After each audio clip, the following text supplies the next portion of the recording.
acho muito foda. Ah, legal, Rafa. Ouvindo isso de você, realmente é muito legal de ouvir. Me conta, Andressa, nós vamos do começo, tá? Tem muita coisa que você já falou. Provavelmente a gente vai repetir muito assunto que você em algum momento já disse, mas eu falei, quer saber de uma coisa? Eu quero conhecer do zero. Quem é a Andressa? Da onde você saiu? Quem é a Andressa com 8 anos de idade? Nossa, 8 anos de idade, eu recém tinha saído de um abuso sexual, porque minha mãe me deu quando criança, eu vim da cidade de Ijuí, interior do Rio Grande do Sul.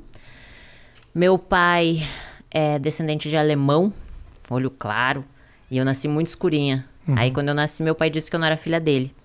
Minha mãe tinha 14 anos de idade, uma criança, não tinha condições financeiras de me criar e me deu para uma família. A família que era para me cuidar, o homem bonzinho, aos olhos de todos, era o que me abusava, dos 2 aos 8. As minhas memórias são entre 6 e 8 anos, então alguns flashes mais pequenininha.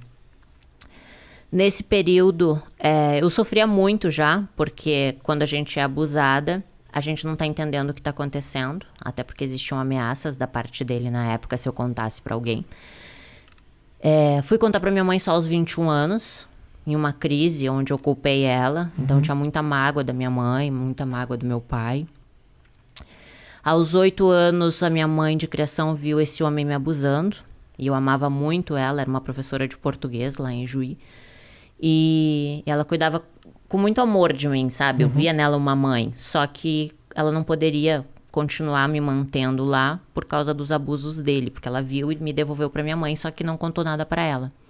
Antigamente as pessoas ficavam casadas, né? Não se separavam por nada, então ela não poderia se separar daquele homem porque ela tinha construído uma vida com ele. Você tinha noção disso naquele momento? Não, naquele momento não, né? Eu era uma criança que tinha que me separar da mãe que eu amava, que era minha mãe de criação, pra finalmente morar com a minha mãe. Só que minha mãe era uma criança. Eu acredito, Rafa, hoje, que a pessoa não pode dar o que ela nunca recebeu. Se tu não recebeu amor, tu não sabe dar amor. Então, a vida dela foi um pouco assim foi também? Um pouco, eu não vou expor muito ela, né? Okay. Mas ela passou por muitos problemas também. E aí eu me tornei uma adolescente muito rebelde. A gente não tinha amizade, eu e minha mãe.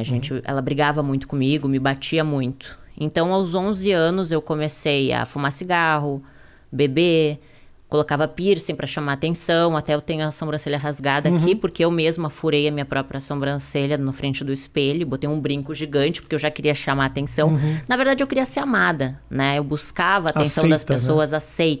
Aceita. Então, com 11 anos, eu sofria isso, sabe? E eu era muito magrinha. Então, eu via as meninas gostosonas, assim, tipo, nossa, os meninos querem ficar com elas. E ninguém queria ficar comigo. E aí, eu colocava meia dentro do sutiã pra ter, sabe, peitos.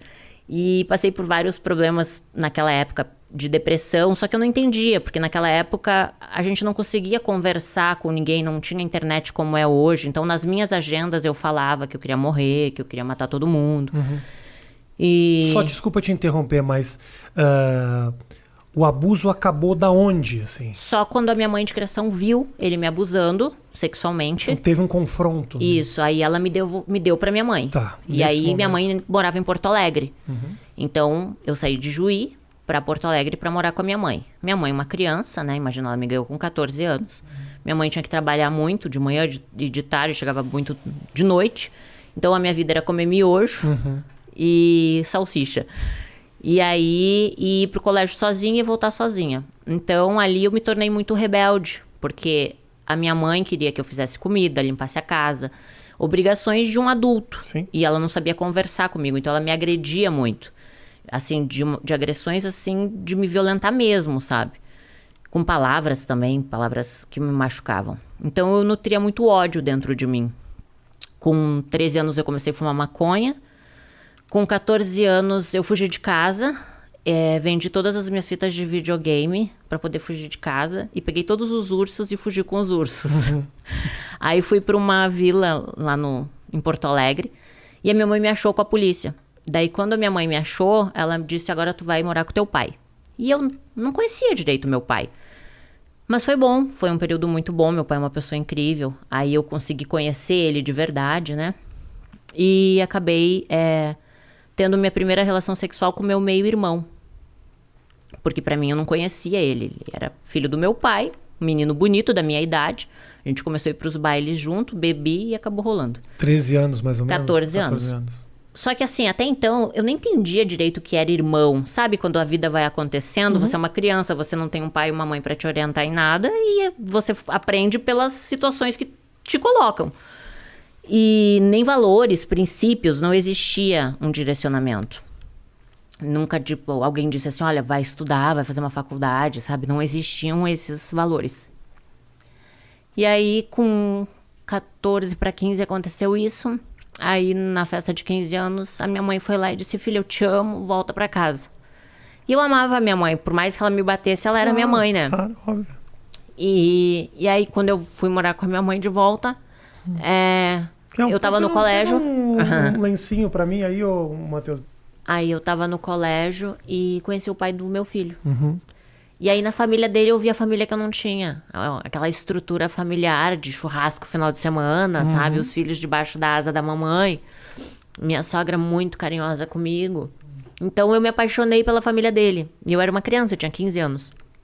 Aí o meu ex-marido, na época, tinha 16, uma criança também. Sim. Mas a gente, nessa idade, a gente acha que a gente é adulto. Aí a gente queria ter um filho. Então, imagino também que a sua vontade de amadurecer era pra escapar de muita coisa que da infância não tinha sido das melhores. E a minha mãe me batia até no rosto. Imagina eu aos 15 anos apanhando no rosto, sabe? Era uma forma de fuga. O casamento foi uma fuga. E aí eu me casei achando assim, bom, agora eu vou ter minha casa, vou ter minha família, né? Vou ter o meu filho, vai ser pra sempre.